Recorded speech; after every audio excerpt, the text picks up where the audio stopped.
Hey, welcome back to the channel, everybody. This is Uncle Nate with Ayden the Shark. Thanks for stopping by and checking us out again. We finally got a chance to put on Ayden's new body this week. We think it looks great. We want to give a big thanks to Richard Mosley, one of our local public claims adjusters. He works all over the state of Florida. If you have that need for professional service, he's your man. He's been out to the track a couple times. He's a friend of ours from church and just really likes Ayden and the whole family. And we just really appreciate your support this year in 2022 being our #1 sponsor. So we're going to pick it up here in heat number 1 with Ayden. How's it going out there on the track, buddy? Good.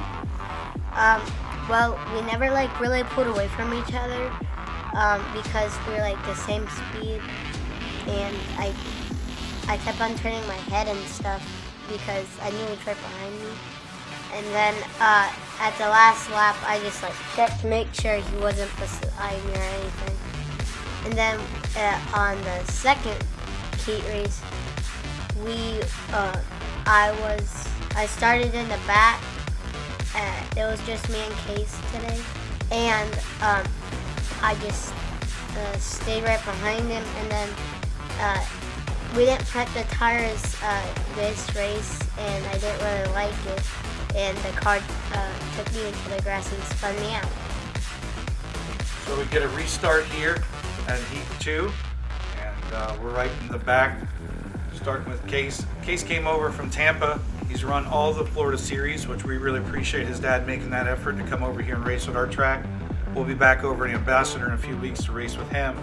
And it's hard for us to get everywhere. It's hard for all these guys, so it's really appreciated.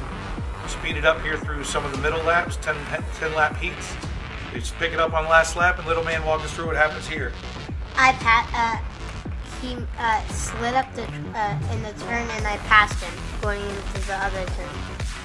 So he pushed out a little bit, coming out of 3 and 4 on the second to last lap, and we were able to get in on the side, beat him in turn 1 and 2, take the checkered. Unfortunately, it started raining, cut the week short.